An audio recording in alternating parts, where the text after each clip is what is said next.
आज के इस वीडियो में हम लोग बात करने वाले हैं कंडक्टर्स और इंसुलेटर्स के बारे में। तो अब जबकि हम थोड़ा बहुत चार्ज के बारे में जानते हैं, तो चलिए देखते हैं कि कंडक्टर्स और इंसुलेटर्स क्या होते हैं। तो यहाँ पर आप देख सकते हैं मेरे पास कुछ सल्फ़र है, जिसकी मैंने एक पिक्चर ली है। और ये सल्फ़र हमारे पास सल्फ़र एटम्स से मिलकर बनी है। और यहाँ पर अगर आप पीरियोडिक टेबल में देखें तो सल्फ़र का एटॉमिक नंबर 16 है, जिसका मतलब है कि इसके अंदर 16 प्रोटॉन्स होंगे। तो सेंटर में न्यूक्लियस है। मैंने न्यूट्रॉन्स नहीं बनाए क्योंकि उनके ऊपर कोई चार्ज नहीं होता, और हम लोग अभी चार्जेस के कॉन्टेक्स्ट में बात कर रहे हैं। तो हमारे पास सेंटर में पॉजिटिव न्यूक्लियस होगा क्योंकि प्रोटॉन्स हैं, और सेंटर में न्यूट्रॉन्स हैं, तो ओवरऑल चार्ज पॉजिटिव है। और हमारे पास सल्फ़र के एटम में 16 प्रोटॉन्स हैं।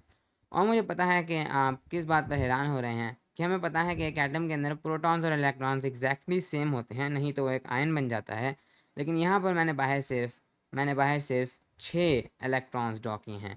तो असल में सल्फ़र के एटम के अंदर 16 इलेक्ट्रॉन्स ही हैं, लेकिन ये जो मैंने बाहर 6 इलेक्ट्रॉन्स ड्रॉ किए हैं, ये इसके सिर्फ वैलेंस इलेक्ट्रॉन्स है। वैलेंस इलेक्ट्रॉन का मतलब ये है कि एक एटम के अंदर जितने ऑर्बिट्स हैं, न्यूक्लियस के गिर्द इलेक्ट्रॉन्स के ऑर्बिट्स हैं, उनमें से जो सबसे बाहर वाला ऑर्बिट है उसके इलेक्ट्रॉन। तो ये मैंने सिर्फ वैलेंस ऑर्बिट ड्रॉ किया है। इसके अंदर बाकी के 10 इलेक्ट्रॉन्स मौजूद हैं इसके न्यूक्लियस के इर्द गिर्द, लेकिन उनको ड्रॉ करने का यहाँ कोई फ़ायदा नहीं। ऑल्दो वो मौजूद हैं, लेकिन उनको ड्रॉ करने का यहाँ इसलिए कोई फ़ायदा नहीं, क्योंकि आम तौर पर जब हम लोग इस तरह केमिस्ट्री के अंदर बात कर रहे होते हैं या फिज़िक्स के अंदर बात कर रहे होते हैं एटम्स के अंदर इस तरह की रिएक्शंस की, तो हम लोग वैलेंस इलेक्ट्रॉन से ही ज़्यादा हमारा काम होता है। क्योंकि अगर हम एक एटम के अंदर से इलेक्ट्रॉन को निकालेंगे किसी तरीके, तो सबसे पहले हम लोग वैलेंस इलेक्ट्रॉन ही निकालते हैं। तो वैलेंस इलेक्ट्रॉन काफ़ी हो जाते हैं निकालने के लिए। अगर हम चाहें तो हम इसके अंदर भी जा सकते हैं, लेकिन हमारा फोकस ज़्यादा वैलेंस इलेक्ट्रॉन्स पे होता है। तो एनीवेज ये रहा हमारे पास सल्फ़र का एटम।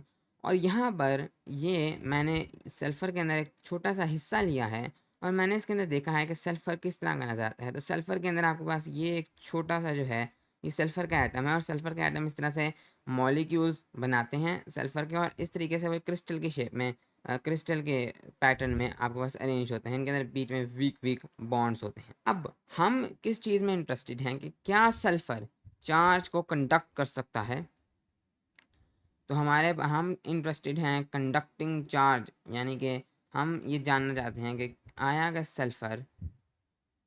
सल्फ़र चार्ज को कंडक्ट कर सकता है, चार्ज को कंडक्ट कर सकता है। तो यहाँ पर कंडक्ट से मेरी क्या मुराद है? कंडक्ट से मतलब है पास करना, यानी अपने अंदर से गुजरने देना। और चार्ज से क्या मतलब है? तो आप हमने चार्ज के ऊपर 2 वीडियोज़ में बहुत डिटेल से बात की है। अब हम जानते हैं कि जब हम लोग चार्ज के बारे में आमतौर पर बात करेंगे, तो या तो हम लोग इलेक्ट्रॉन्स की बात करेंगे या हम लोग आयंस की बात करेंगे, क्योंकि एटॉमिक लेवल पे या मॉलिक्यूलर लेवल पे यही 2 चीज़ें हैं जिनके पास चार्ज है। मुझे पता है आप इस बात पर हैरान हैं कि हमारे पास प्रोटॉन्स के पास भी चार्ज है, तो हमने उसको क्यों इंक्लूड नहीं किया। तो हमने इस पर पिछली वीडियो में बात की थी कि प्रोटॉन एटम के बीच में फिक्स्ड है, तो उसको मूव कराना, उसको किसी चीज़ के अंदर से मूव कराना, उसको पहले आपको एटम के अंदर से निकालना पड़ेगा, जो कि नेचुरली नहीं होता। नेचुरली आप यहाँ इलेक्ट्रॉन्स को निकाल सकते हैं, और आयंस तो मतलब पहले ही एक चीज़ है। तो इन्हीं दो को आप लोग चार्ज कंसीडर करके फ्लो करा सकते हैं। तो हम ये देखना चाहते हैं कि क्या सल्फ़र आयंस को या इलेक्ट्रॉन्स को अपने अंदर से गुजरने देगा। तो इसका सिंपल सा रीज़न है नहीं। और इसका इसका आंसर ये स्ट्रक्चर बता रहा है। कैसे एक सॉलिड जिसके पास कोई बीच में वो इस तरीके से उसके पास अपने मॉलिक्यूल्स हैं, उसके पास तो ऐसा कोई पाथ ही नहीं, वो अपने अंदर से कैसे इलेक्ट्रॉन्स को गुजरने देगा, एक्सटर्नल इलेक्ट्रॉन्स को, और कैसे वो अपने अंदर से आयंस को गुजरने देगा, कैसे एक सॉलिड के अंदर से इलेक्ट्रॉन्स पास करेंगे, कैसे इसके अंदर से आयंस पास करेंगे। तो सिंपल सी बात है, इसके अंदर से हमारे पास जो चार्ज है वो फ्लो नहीं कर सकता। हमारे पास सल्फ़र के अंदर से चार्ज फ्लो नहीं कर सकता, और ऐसा ही हमारे पास नॉर्मली होता है, और इसकी समझ भी आती है कि एक सॉलिड के अंदर से जिसके पास कोई जगह ही नहीं, कैसे चार्ज फ्लो करेंगे। ऐसे मटेरियल्स जिनके अंदर से हमारे पास चार्ज या इलेक्ट्रॉन्स या आयंस फ्लो नहीं कर सकते, उनको हम लोग कहते हैं इंसुलेटर्स। तो हमारे पास सल्फ़र एक इंसुलेटर है, जो कि चार्ज को कंडक्ट नहीं कर सकता। चलें इंसुलेटर की एक और एग्जांपल देखते हैं। एक और काफ़ी दिलचस्प एग्जांपल है हमारे पास वाटर। और जब मैं वाटर कह रहा हूँ तो मैं डिस्टिल्ड वाटर की बात कर रहा हूँ। डिस्टिल्ड वाटर से मुराद वो पानी नहीं जो आपके घरों में आता है, जो आप पीते हैं। ये वो पानी है जो कि नेचुरल वाटर है, जो कि एग्जैक्ट प्योर 100% प्योर H2O है। जो हमारे घरों में पानी होता है उसमें आयंस होते हैं, उसमें सॉल्ट्स होती हैं, उसमें कई सारी चीज़ें मिनरल्स मिक्स्ड होते हैं।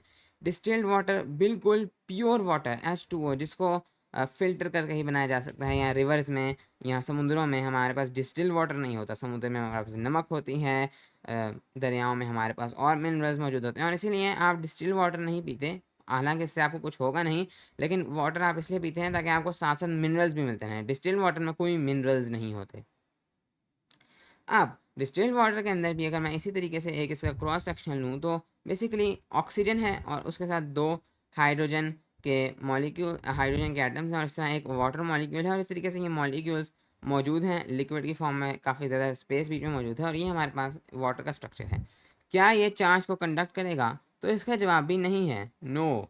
क्यों? क्योंकि रीज़न अगेन सिंपल है। कैसे पानी अपने अंदर से इलेक्ट्रॉन्स या आयंस को गुजरने देगा? इसके पास कोई ऐसा मैकेनिज्म ही नहीं है। यानी कि इसके अंदर से कैसे आपके पास इलेक्ट्रॉन गुजर सकता है? ये तो एक लिक्विड है, इसके अंदर से कैसे आपके पास कोई चीज़ गुजर सकती है जब इसके पास कोई मैकेनिज्म ही नहीं है? आयंस भी नहीं गुजर सकते। तो हमारे पास वाटर भी, डिस्टिल्ड वाटर भी एक इंसुलेटर है, एक इंसुलेटर है। नेक्स्ट हम लोग एक बहुत इंटरेस्टिंग एग्जाम्पल को देखने वाले हैं, जो कि आपको थोड़ा सा अजीब लग सकती है, लेकिन अब हम एक्चुअली में एक ऐसी एग्जाम्पल देखने वाले हैं जो कि चार्ज को अपने अंदर से फ्लो करने देती है। तो यहाँ पर आप देख सकते हैं मेरे पास कॉपर, आप देख सकते हैं मेरे पास कॉपर, जो कि एक मेटल है जिसका एटॉमिक नंबर 29 है, और ये रहा है कॉपर का एटम। तो आप देख सकते हैं 29 प्रोटॉन्स, और अगेन मैंने सिर्फ वैलेंस इलेक्ट्रॉन ड्रॉ किया है। और क्यों? अब आपको रीजन पता चलेगा। सिर्फ कॉपर का सिर्फ एक वैलेंस इलेक्ट्रॉन होता है। अगर हम लोग कॉपर के अंदर एक क्रॉस सेक्शन करें, मतलब उसका एक छोटा सा हिस्सा लें और उसके अंदर देखें कि एटम्स हमारे पास किस तरह अरेंज हैं, हम एक बहुत ही दिलचस्प चीज़ नोट करते हैं। हम कुछ इस तरह की अरेंजमेंट देखते हैं। हमारे पास कॉपर के जितने भी एटम्स हैं उन्होंने अपना अपना वैलेंस इलेक्ट्रॉन लूज कर दिया है, और अब वो Cu+ आयन बन चुके हैं। यानी अब उनके पास एक प्रोटॉन ज़्यादा आ चुका है। उन्होंने सिर्फ अपना वैलेंस इलेक्ट्रॉन लूज किया है, अपना जो सबसे एक इलेक्ट्रॉन एक एक कॉपर ने लूज कर दिया, इसके पास एक पॉजिटिव चार्ज आ गया है, और इस तरीके से वो इकट्ठे हैं और अपने अपने वैलेंस इलेक्ट्रॉन्स को उन्होंने लूज कर दिया, और वो तमाम कॉपर में चक्कर लगा रहे हैं। इसका वैलेंस इलेक्ट्रॉन हो सकता है ये हो, इसका वैलेंस इलेक्ट्रॉन हो सकता है ये हो। तो जितने कॉपर के आयंस हैं उतने ही एग्जैक्ट उतने ही एग्जैक्ट ये इलेक्ट्रॉन्स हैं, जो कि आप देख सकते हैं रैंडमली इस पूरे कैट आयन के जो सी है इसके अंदर आराम से घूम रहे हैं। ऐसे इलेक्ट्रॉन्स को हम लोग कहते हैं फ्री इलेक्ट्रॉन्स। और ये मेटल्स की ख़ास बात है। मेटल्स के अंदर क्या होता है कि आपके पास जो आपके एटम्स होते हैं वो अपने वैलेंस इलेक्ट्रॉन्स को लूज़ कर देते हैं, और इसके हम रीज़न में नहीं जाएंगे क्यों, लेकिन वो उनके पास इतनी ग्रिप नहीं होती, वो इनको लूज़ कर देते हैं और अब खुद आयंस बन जाते हैं। और ये जो वैलेंस इलेक्ट्रॉन्स होते हैं ये फ्री इलेक्ट्रॉन्स बनकर पूरे मेटल के अंदर घूमते फिरते रहते हैं, और ये एक किस्म की ग्लू ग्लू टाइप चीज़ भी होते हैं। क्योंकि आप देखें तो पॉजिटिव पॉजिटिव रिपेल करते हैं, लेकिन ये एक साथ जुड़े हुए हैं क्योंकि पॉजिटिव नेगेटिव अट्रैक्ट भी करते हैं। तो ये एज अ ग्लू भी आपके पास फंक्शन करते हैं, और आपके पास आपका जो मेटल है वो जुड़ा रहता है। अब इंटरेस्टिंग चीज़ ये है कि ये आपके पास चार्ज को कंडक्ट कर सकता है। कैसे? कि इसके पास फ्री इलेक्ट्रॉन्स हैं। तो ये वाला जो स्पेसिफिक स्ट्रक्चर है ये अपने अंदर से इलेक्ट्रॉन्स को फ्लो करने देता है। तो अगर आप लोग किसी तरीके से कोई तरीका लगाकर, जिसमें हम डिटेल में नहीं जाएंगे, लेकिन किसी तरीके से आप इधर चार्ज को फ्लो करवा दें, इधर आप इन फ्री इलेक्ट्रॉन्स को फ्लो करवा दें, तो आपके पास चार्ज ही तो फ्लो हो रहा है। हमें इलेक्ट्रॉन्स का फ्लो चाहिए था या आयंस का फ्लो चाहिए था। तो हमारे पास कॉपर, हमारे पास कॉपर एक कंडक्टर है, और मोस्ट मेटल्स कंडक्टर्स होते हैं क्योंकि मोस्ट मेटल्स के पास ये फ्री इलेक्ट्रॉन्स होते हैं। और स्पेसिफिकली मेटल्स और ये जो कॉपर है ये आपके पास एक इलेक्ट्रॉनिक कंडक्टर है। यानी कि ये चार्ज को कंडक्ट ज़रूर कर रहा है, लेकिन सिर्फ चार्ज की एक किस्म को। ये आपके पास इलेक्ट्रॉन्स को कंडक्ट करेगा, ये आपके पास इलेक्ट्रॉन्स को कंडक्ट करेगा, फ्री इलेक्ट्रॉन्स को कंडक्ट करेगा, लेकिन ये आपके पास आयंस को कंडक्ट नहीं करेगा।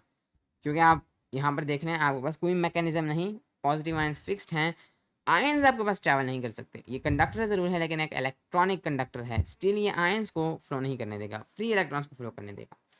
और हमारे पास यही electronic conductors most common type of conductors हैं। लेकिन मैं अब आपको एक और टाइप ऑफ कंडक्टर दिखाने वाला हूँ, एक ऐसी टाइप ऑफ कंडक्टर जो कि एक्चुअली में फ्री इलेक्ट्रॉन्स को नहीं बल्कि आयंस को कंडक्ट करती है। और इसकी सबसे बेस्ट एग्जांपल है हमारे पास अगेन वाटर। अब आपने परेशान नहीं होना, पहले मैंने वाटर आपको इंसुलेटर बताया था और अब मैं आपको वाटर कंडक्टर की टाइप बता रहा हूँ। तो याद रखें वो आपके पास था डिस्टिल्ड वाटर, ये है आपके पास टैप वाटर। अब टैप वाटर से ये मुराद है कि ये जो आपके पास पानी घरों में आता है। अब इसमें कौन सी खास चीज़ है, अगर आप इसका एक हिस्सा लें तो आपको पता चलेगा कि इसके अंदर प्योर आपके पास H2O के मॉलिक्यूल्स तो लाजमी है, तभी तो ये पानी है। लेकिन इसके साथ साथ इसके अंदर और बहुत सी चीज़ें मिली हुई हैं। मसलन इसके अंदर हो सकता है नमक मिली हुई हो, NaCl मिली हुई हो। और याद रखें कि नमक एक इलेक्ट्रोलाइट है। एक इलेक्ट्रोलाइट ऐसा सब्सटेंस होता है, एक ऐसा आयोनिक कंपाउंड होता है कि जब आप उसको पानी में डिज़ोल्व करते हैं, पानी में मिक्स करते हैं, जो कि इस पानी में मिक्स है, तो वो आपके पास आयंस में टूट जाता है। सोडियम अपने आयन में टूट गया है, क्लोरीन अपने आयन में टूट गया है, और अब ये आयंस फ्री इलेक्ट्रॉन्स की तरह एटम मेटल के केस में आराम से इधर उधर मूव कर रहे हैं। तो अब आपके पास मैकेनिज्म बन चुका है आयन ट्रांसफ़र का। तो आपके पास जो टैप वाटर है वो आयंस को कंडक्ट करेगा, वो आपके पास आयंस को कंडक्ट करेगा, कंडक्ट साइंस। तो ये आपके पास एक कंडक्टर है, और स्पेसिफिकली एक इलेक्ट्रोलिटिक कंडक्टर, क्योंकि ये एक इलेक्ट्रोलाइट्स की मौजूदगी से बनता है। इलेक्ट्रोलिटिक कंडक्टर ये आपके पास आयंस को तो फ्लो करने देगा, लेकिन ये आपके पास इलेक्ट्रॉन्स को फ्लो नहीं करने देगा। और अब मैं आपको एक और इलेक्ट्रोलिटिक कंडक्टर की एग्जांपल दिखाने वाला हूँ। ये भी हमारे पास सोडियम क्लोराइड से ही निकाली गई है, लेकिन इस केस में हमने सोडियम क्लोराइड को बजाय इसके कि पानी में डिजॉल्व करें, हमने इसको 801 डिग्री सेल्सियस तक गर्म किया है। और हमने सोडियम क्लोराइड जो कि नमक, जो कि सॉलिड फॉर्म में होता है, जो कि जिसके अंदर हमारे पास सोडियम और क्लोरीन का एटम जुड़ा हुआ होता है, हमने उसको गर्म कर करके लिक्विड में तब्दील कर दिया है। ये हमारे पास मोल्टन मोल्टन सॉल्ट है। और अब हमारे पास सोडियम और क्लोरीन के आयंस, क्लोराइड आयंस टूट चुके हैं और बिल्कुल इस तरह पानी की तरह अब इधर उधर मूव कर रहे हैं। तो अगेन ये एक इलेक्ट्रोलाइटिक कंडक्टर है, और ये इलेक्ट्रॉन्स को तो फ्लो नहीं करने देगा, लेकिन आयंस को फ्लो करने देगा। नेगेटिव आयंस एनायंस और पॉजिटिव आयंस यानी कि कैट आयंस। ऑल्दो कि हमारे पास ऐसे मोल्टन फॉर्म में जो इलेक्ट्रोलाइटिक कंडक्टर्स हैं, इन्हें बहुत कम यूज़ किया जाता है, क्योंकि इसका क्या फ़ायदा है, इतनी ज़्यादा टेम्परेचर पे से कौन लेके जाएगा। इसका और अच्छा तरीका ये है, आप इसको डायरेक्ट पानी में डिज़ोल्व कर दें, तब भी ये टूट जाएगा, आपके पास एक कंडक्टर आ जाएगा। और इसी तरीके से आपके पास जो आपकी बॉडी है, ह्यूमन बॉडी, वो भी एक इलेक्ट्रोलिटिक कंडक्टर है। उसके अंदर से इलेक्ट्रॉन्स तो पास नहीं कर सकते, लेकिन उसके अंदर ढेर सारा पानी होता है, और उस पानी के अंदर मिनरल्स डिज़ोल्व होते हैं। अगर आप किसी चार्ज चीज़ को टच करें तो आपके अंदर से चार्ज गुजर सकता है, क्योंकि आप एक कंडक्टर हैं।